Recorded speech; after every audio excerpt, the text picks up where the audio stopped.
de hoje é sobre o dinheiro. Dinheiro, uma arma de destruição maciça. Mas ela enquadra-se nesta série de reflexões que temos vindo a fazer sobre viver em equilíbrio. Não é? E nós já falámos sobre várias coisas, porque nós vivemos em tempos que nos convocam ao equilíbrio. Estamos rodeados de desequilíbrio de todos os lados,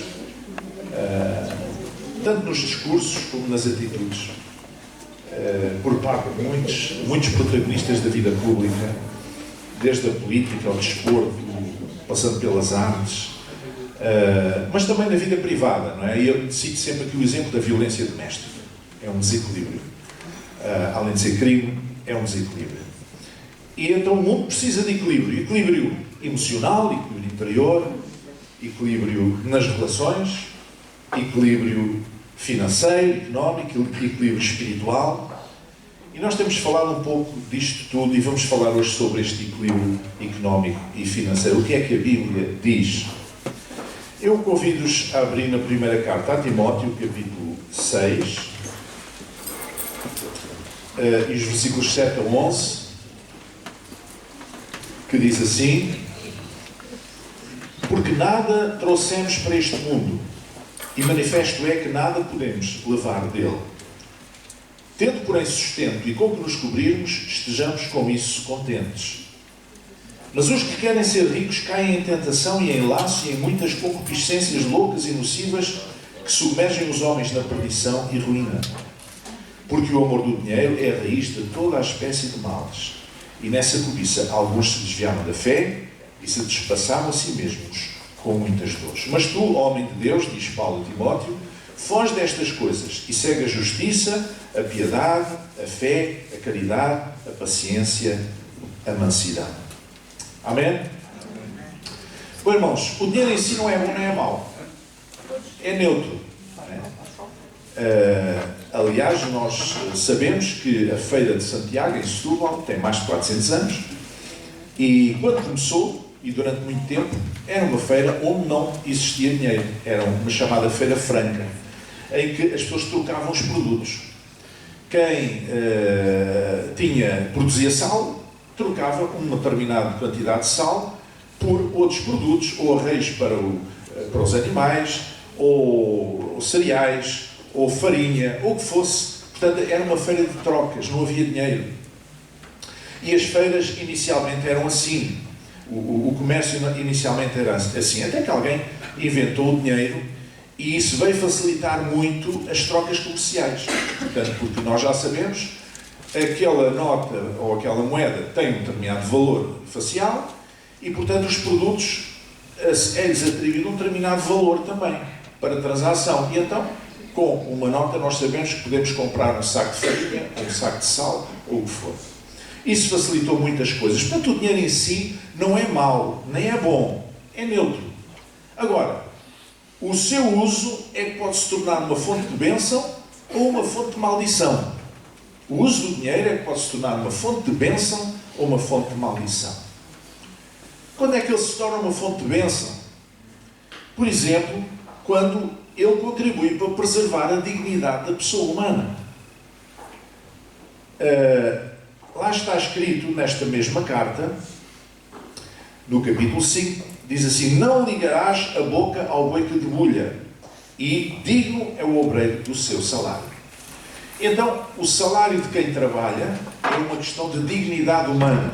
Então, o dinheiro pode ser utilizado para bênção, para promover a dignidade das pessoas. As pessoas vendem a sua força de trabalho, vendem os seus saberes, vendem os seus conhecimentos e recebem uma retribuição para poderem depois comprar os melões e aquelas coisas que as pessoas precisam comer, não é?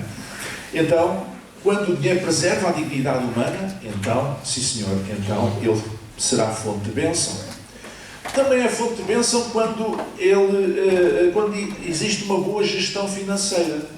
Portanto, quando as pessoas gerem bem o dinheiro, portanto, ele torna-se uma fonte de bênção. O Salomão fala lá num caso muito interessante da mulher virtuosa. E só isto estaria, qualquer dia falamos sobre isso. Uma pregação inteira, ou um conjunto de pregações, só sobre aquilo que ele caracteriza, que chama a mulher virtuosa. Mas diz lá, mulher virtuosa quem a achará? O seu valor muito excede o de rubis. O coração do seu marido está nela confiado. Assim ele não necessitará de despojo. Lá em Provérbios 31. Ou seja, a ênfase aqui é que esta mulher que Salomão chama, o sábio Salomão chama mulher virtuosa, é uma mulher que sabe poupar. Mas é também uma mulher que trabalha, é uma mulher que economiza, é uma mulher que sabe gerir bem, é uma mulher que planeia, é uma mulher que organiza, é uma mulher que honra o marido, é uma mulher que fala com sabedoria, é uma mulher que é louvada pelo marido e pelos filhos e ainda abençoa os pobres. E é isto que Salomão chama a mulher virtuosa. Portanto, quando existe uma boa gestão financeira, então isso significa que o dinheiro pode ser uma fonte de bênção. Ou seja, quando nós usamos bem o dinheiro, é uma bênção. Não há mal nenhum no dinheiro em si. O problema não está no dinheiro, está no amor ao dinheiro ou na má utilização do dinheiro. Portanto, quando há uma boa gestão financeira, o dinheiro é fonte de bênção. Também é fonte de bênção quando esse dinheiro é usado também no sentido de demonstrar responsabilidade para com a comunidade. Isto é, nós pertencemos a uma sociedade, a uma coletividade e vivemos num conjunto de pessoas. Nós não estamos a viver sozinhos numa gruta na Serra da Arrábida. Nós estamos a viver numa cidade, numa comunidade humana e, naturalmente, que tem um determinado governo, ao nível local, ou regional, ou nacional, ou o que for, e é preciso pagar impostos. Para que é que servem os impostos? Para ter hospitais, para ter forças de segurança, para se construírem estradas, para aquelas coisas que são de utilização de todos. E aquelas coisas que são de utilização de todos e que não são pagas por ninguém em particular, é o Estado, é a comunidade que paga, mas para isso é preciso que as pessoas paguem os seus impostos. Agora, se pagam muitos impostos somente, isso é outra conversa, não vou entrar por aí. Mas o dinheiro pode ser fonte de bênção quando há responsabilidade para com a comunidade. Pelo menos foi isso que Jesus ensinou. Aos discípulos, a certa altura, eles questionaram. Ainda há dias eu escrevi, porque há muita tendência em certas regiões do mundo, de associar a fé cristã com o nacionalismo. E a fé cristã não é nacionalista. Jesus não era nacionalista. Jesus não era um nacionalista. Ele dava-se com toda a gente, com sirofenícios, com gentios, com samaritanos, com judeus, com homens, com mulheres, com crianças, com velhos, com doentes, com pessoas com lepra, portanto, que estavam interditos de viver na sociedade. Ele não era um nacionalista. E o que é que ele disse? Dai, pois, a César o que é de César e a Deus o que é de Deus. Ou seja, o cristão vive em dois mundos, tem duas dependências, digamos. Uma temporal, ou seja, prestar contas à comunidade onde vive, e prestar contas não tem apenas a ver com ser honesto no pagamento dos seus impostos, tem também que ver com a sua participação cívica, tem que ver com o respeito pelas leis, não é? Mas também há uma outra dependência que é a espiritual. Nós vivemos num território espiritual também, que é o chamado Reino de Deus. Então nós damos a César o que é de César e a Deus o que é de Deus. Nós devemos ser cidadãos sem mácula, digamos assim, na sociedade onde estamos inseridos, mas também somos filhos de Deus, filhos da luz, estamos no Reino de Deus e temos responsabilidades para com Deus nesta matéria. Então, quando nós temos esta responsabilidade para com a nossa comunidade humana em que nós estamos integrados e nós somos fiéis e leais também para com essa comunidade, então o dinheiro pode ser uma bênção. Só há uma razão para nós não sermos fiéis na nossa comunidade humana. É quando as leis vão contra a vontade de Deus.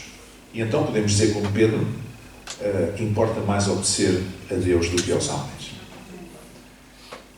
Mas também o dinheiro pode ser uma fonte de bênção quando se pratica a caridade, ou o amor em ação, ou solidariedade, no sentido mais do ideal mais humano.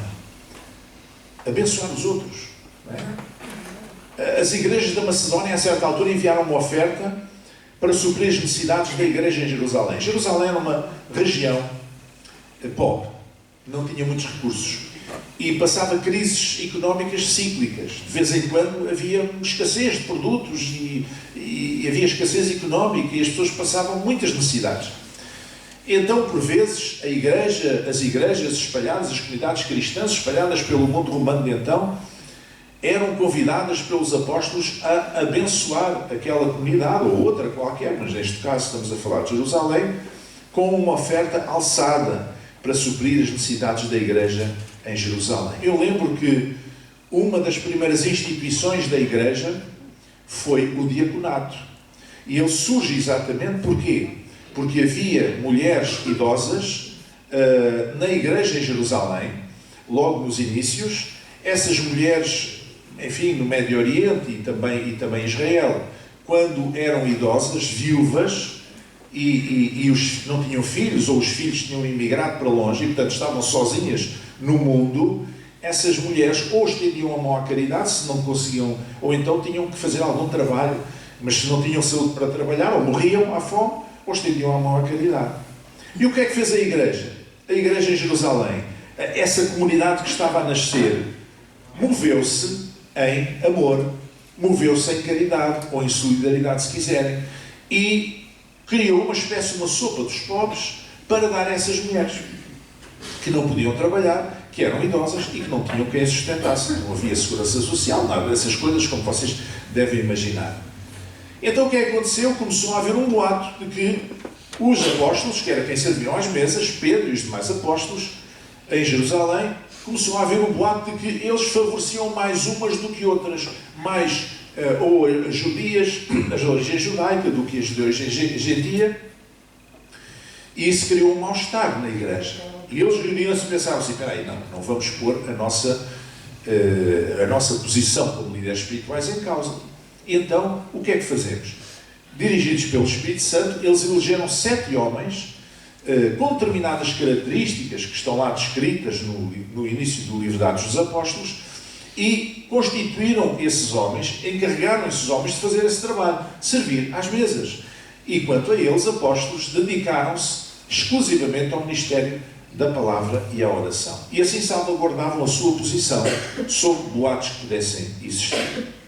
Então, isto mostra bem que logo desde o princípio a Igreja teve uma responsabilidade para com aqueles que estavam em necessidade. A Igreja moveu-se em caridade, a Igreja moveu-se em bênção para aqueles que tinham dificuldades. E por isso também esta Igreja foi abençoada, porque quem dá recebe sempre mais do que dá. Amém? E esta Igreja que teve este princípio logo desde o início de poder abençoar os mais pobres, quando tiveram necessidades, outros de outros lugares, da Macedónia e de outros lugares, enviaram as suas ofertas de amor para abençoar aquele povo ali em Jerusalém que estava em dificuldades. E quando o apóstolo Paulo escreve aos Coríntios, ele registra este gesto das igrejas da Macedónia e agradece. Então, quando se pratica o amor em ação, a caridade, quando se é solidário para com aqueles que necessitam, o dinheiro pode ser uma fonte de bênção. Amém?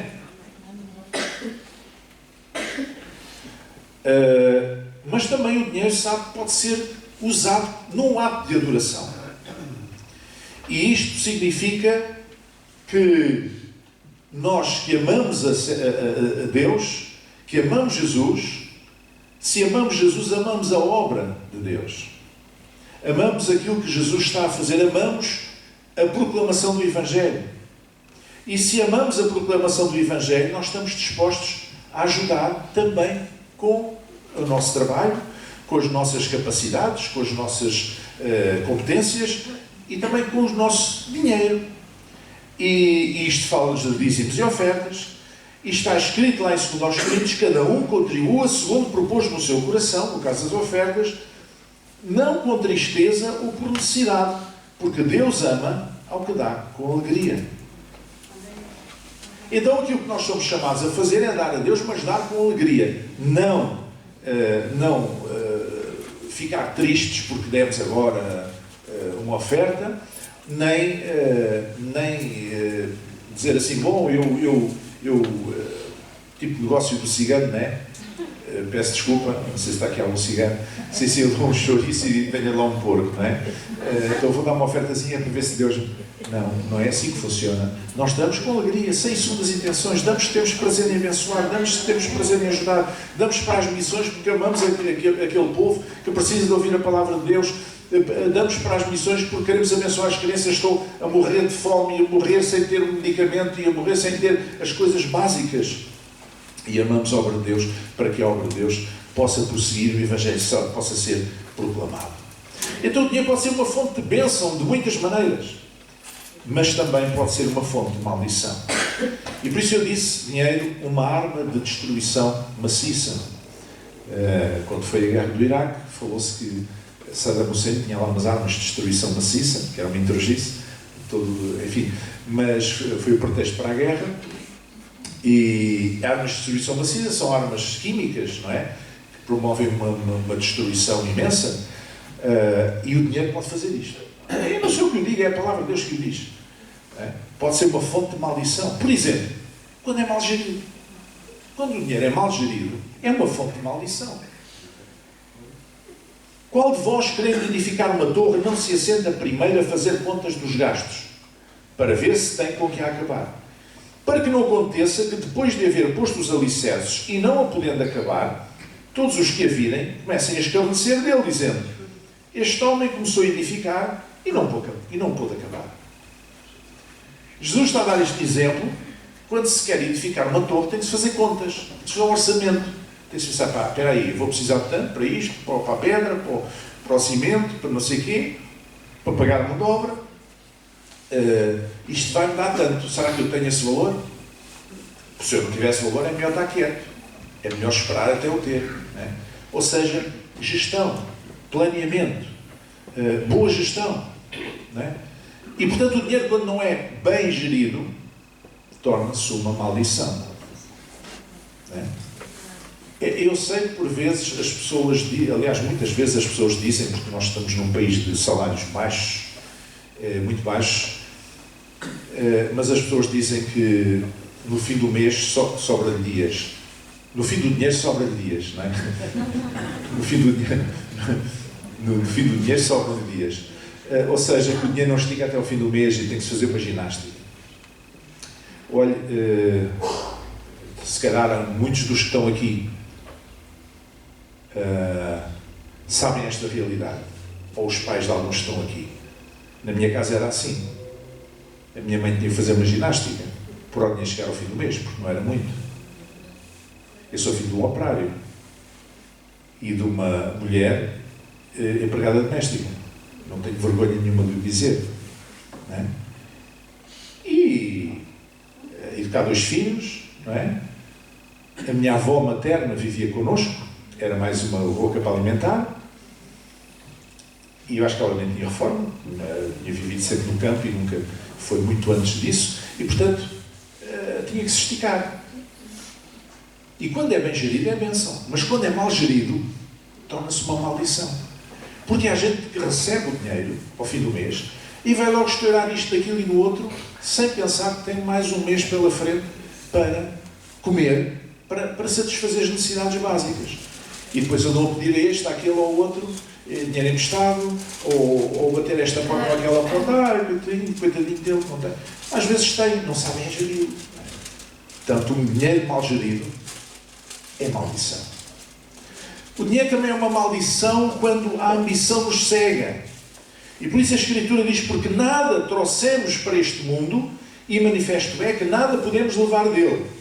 Tendo, porém, sustento e com que nos cobrirmos, estejamos com isso contentes.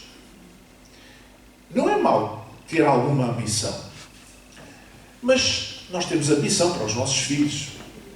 Nós temos ambição até numa carreira profissional. Pode ser ambição. Não é mal nenhum. Agora, ter ambição do dinheiro é uma ambição cega. Isto é a ambição do tio Patinhas, não é? Dos desenhos da banda desenhada. O tio Patinhas era um velho muito rico, tinha começado com uma moedinha de 1 centavo, a juntar, E agora a sua caixa forte era uma espécie de uma piscina só com moedas. Não sei que raio de coisa era aquela, que não havia notas naquele tempo. Era quase só com moedas, e ele gostava de dar uns saltos para a piscina e de nadar no meio das moedas. Ele tinha um grande prazer nisso. Portanto, ele tinha ambição pelo dinheiro e por isso ele era forreta. Enfim, nos filmes há muitas histórias deste género. Então, a ambição deve ser uma ambição positiva. Nós devemos ter ambição para abençoar pessoas, temos ambição por coisas positivas, não ambição pelo dinheiro. O dinheiro em si, se nos cega, se essa ambição pelo dinheiro, ter mais dinheiro, nos cega, é um problema. Há pessoas que estão a destruir a sua vida e a sua saúde para ter mais dinheiro. Quando têm dinheiro, já não conseguem gastar até o fim da vida. Mas querem ter mais, e querem ter mais, e querem ter mais. Sabe quem é que abençoa mais na igreja normalmente? São as pessoas que menos têm. Sabe quando se faz uma campanha de solidariedade em relação a uma questão humanitária qualquer, muitas vezes, aí na sociedade, são os que menos têm que mais dão. É verdade. Garanto-vos. Claro que depois isso começou a ser, enfim, depois entrou a moda da responsabilidade social das empresas, e então há muitas empresas que agora, para tocarem o sino a dizer que fazem muita coisa, então lá dão um bocadinho dos seus lucros para este projeto ou para aquele projeto, para depois porem para aparecer na televisão e para aparecer aqui, porque isso também ajuda a fazer o negócio. Mas os pobres não têm negócio nenhum para fazer, dão porque aceitam ou compreendem que aquele projeto, aquela ideia é importante, que vale a pena contribuir, e fazem com prazer e não a esperar qualquer retorno, não é? Mas quando nós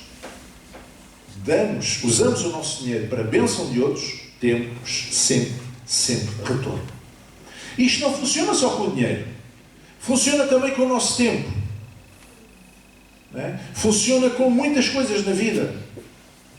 Eu durante vários anos, eu estive ligado ao Hospital de Setúbal, ao voluntariado, e muitas vezes eu falava com senhoras voluntárias, que algumas aqui da nossa igreja, mas com outras pessoas também, que lá se faziam o serviço de voluntariado, e todas elas me diziam que recebiam sempre mais do que davam, e elas trabalhavam voluntariamente. Qual era a situação? O facto deles passarem numa enfermaria e falarem com a pessoa e darem uma palavra de ânimo, e virem buscar uma revista para a pessoa se entreter, ou ir buscar um copo de água, e verem o retorno daquela pessoa, o agradecimento, a satisfação daquela pessoa, era pagamento suficiente para se sentirem úteis, para se sentirem realizadas. E todas elas diziam: eu recebo sempre mais do que dou. Quando nós damos, seja o nosso tempo, seja o nosso dinheiro, para boas causas, por boas razões, nós somos sempre abençoados. Mas quando a ambição nos cega e nós centramos a nossa atenção, o nosso foco em ter mais, para ter mais isto e mais aquilo, que não é as nossas necessidades supridas, aí, quando a ambição nos cega, o dinheiro pode ser uma maldição. Ou então, como já disse, quando ele é alvo do nosso amor e confiança. Porque a Bíblia diz que o amor ao dinheiro é a raiz de toda a espécie de males. E não é muito difícil amar o dinheiro. Mas amar é um verbo forte demais. É alguma coisa forte demais para ser atribuída a um pedaço de metal, a um pedaço de papel. O amor deve ser dirigido ao nosso semelhante. O amor só faz sentido se for dirigido a pessoas. Não ouço um amém, mas está bem.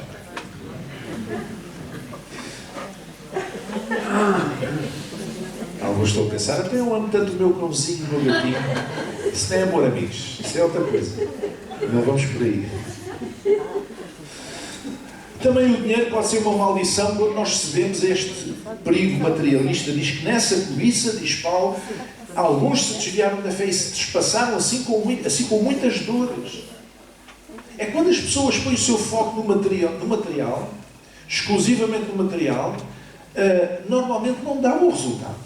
Quando as pessoas substituem as relações humanas, os bons relacionamentos, por interesse material, normalmente têm problemas.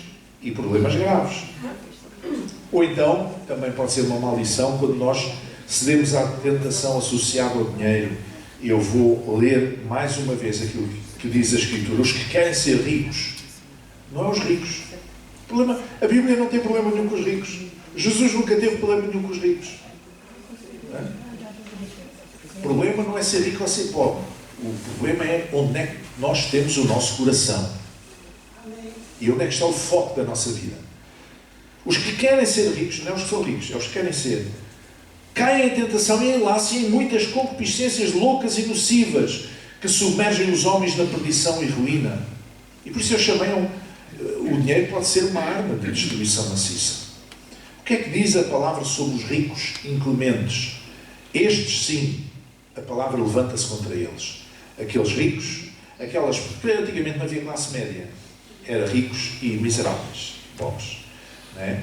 E, portanto, alguns daqueles que tinham posses, tinham bens, que eram ricos, que não precisavam trabalhar, exploravam os desgraçados, que precisavam de vender a sua força de trabalho para poder ganhar o pão de cada dia e sustentar os seus filhos.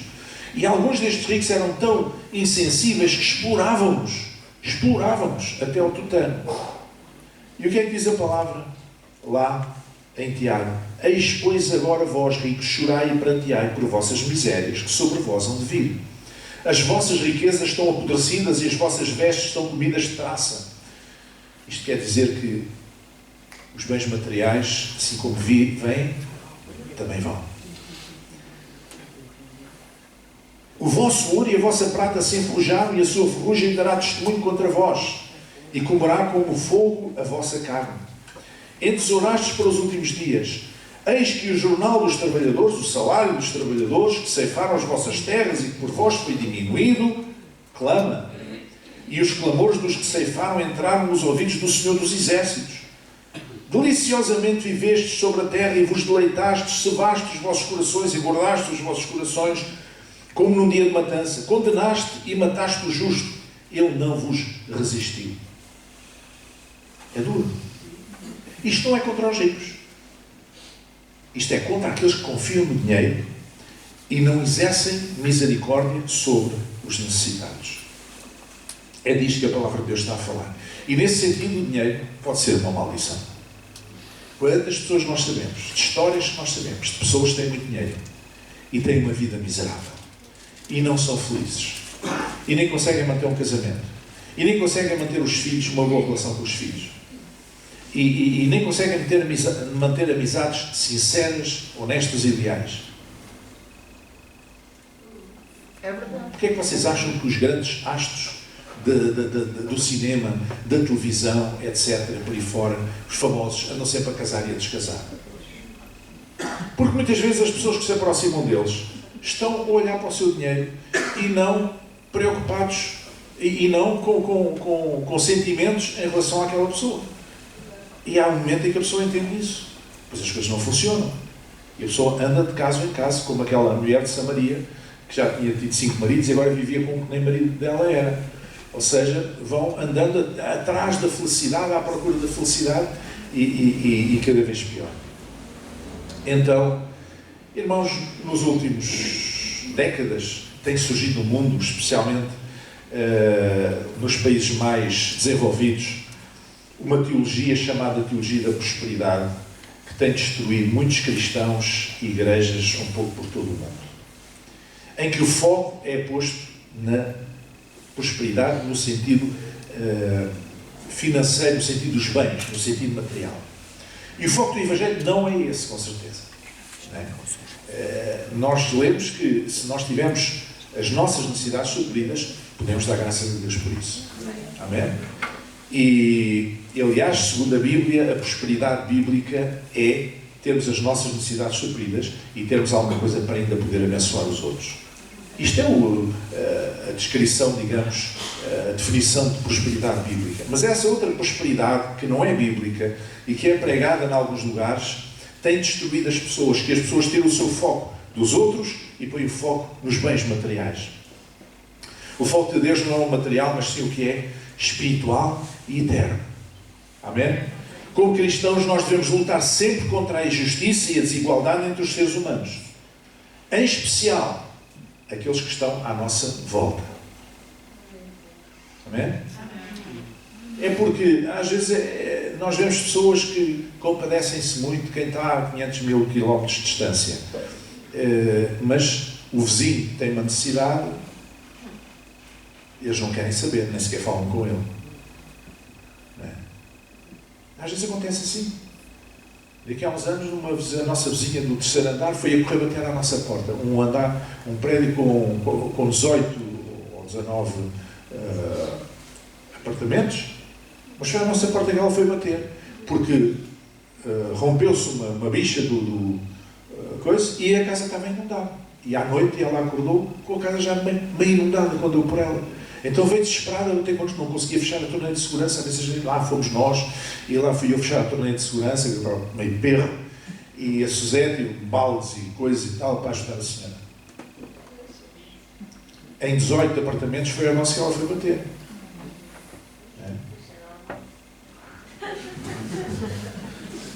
Então, nós devemos lutar contra a injustiça e a desigualdade e abençoar, especialmente aqueles que estão à nossa volta. E claro, se o fazemos, também podemos fazer àqueles que estão longe, naturalmente.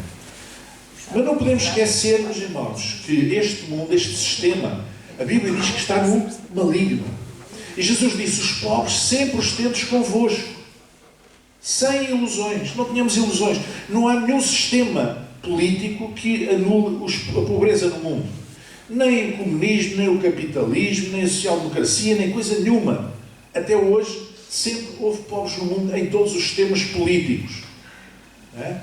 As coisas às vezes são escondidas, naqueles regimes em que não há liberdade, naqueles em que há liberdade está à vista de todos, e portanto, e nega-se a evidência, mas sempre aconteceu. Porquê? Porque isto é inerente à condição humana. Os pobres sempre estarão, sempre existirão pobres, sempre estarão entre nós. Isso não quer dizer que nós nos conformemos com a situação. Nós devemos lutar contra isso, contra a injustiça, contra a desigualdade, porque é bíblico. Não é? E fazer o que está na nossa mão àqueles que estão ao nosso alcance, para abençoar. Mas eu acho que há duas razões, essencialmente, porque é que Jesus disse que os pobres sempre os temos connosco. Um deles é porque os sistemas humanos realmente produzem injustiça, desigualdade e, portanto, pobreza. Eu não me esqueci que há uns anos atrás o capitalismo sem rosto, das bolsas de valores, começaram a apostar em comprar cereais ainda por colher. Não é? E o que é que aconteceu? Resultou daí uma fome terrível em África. Porque eles compravam, as grandes empresas compravam, através da bolsa, compravam os cereais antes de serem colhidos e estipulavam algum preço. Claro que eles ganharam dinheiro, mais dinheiro. Então os pobres, coitados, nem tinham nada de cereais para fazer pão, ou para as coisas mais básicas da vida. E, portanto, depois isso passou de moda, porque deu muito mau resultado, mas os sistemas humanos são injustos, portanto, teremos sempre os pobres connosco.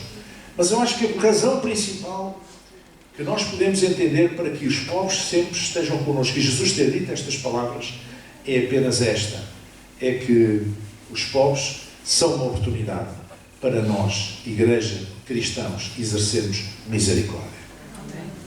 Porque Ele também o fez. Amém? Ele também o fez. Ele multiplicou os pães e os peixes. Ele alimentou multidões. Amém? Que possamos dar as nossas ofertas alçadas agora a Deus, mas não com tristeza, nem com espírito de negócio com Deus. Eu vou dar esta oferta, mas é para tu me abençoares assim. Não. É melhor você não dar. Se o espírito é esse. Mas com alegria e num verdadeiro ato de adoração. Nós damos-nos a Ele, porque Ele se deu a si mesmo por nós. Vamos chegar em pé. Senhor nosso Deus e Pai, nós te agradecemos pela Tua Palavra. E quando vamos pô-la em prática agora, Senhor, eu oro para que a nossa oferta que vai ser colocada, Senhor, que possamos fazer como um ato de adoração, Senhor. Como um ato de amor. Amor a Ti, Senhor, e amor à Igreja. E amor aos outros. Amor ao nosso irmão, amor ao nosso próximo. Senhor, que nós possamos ter discernimento para saber lidar, usar, utilizar o dinheiro de uma forma sábia, de forma que ele não seja maldição na nossa vida, mas que ele se torne uma fonte de bênção, como é teu propósito, Senhor. Então dá-nos discernimento, graça, sabedoria nesse sentido, em nome de Jesus. Amém. Podem sentar, irmão.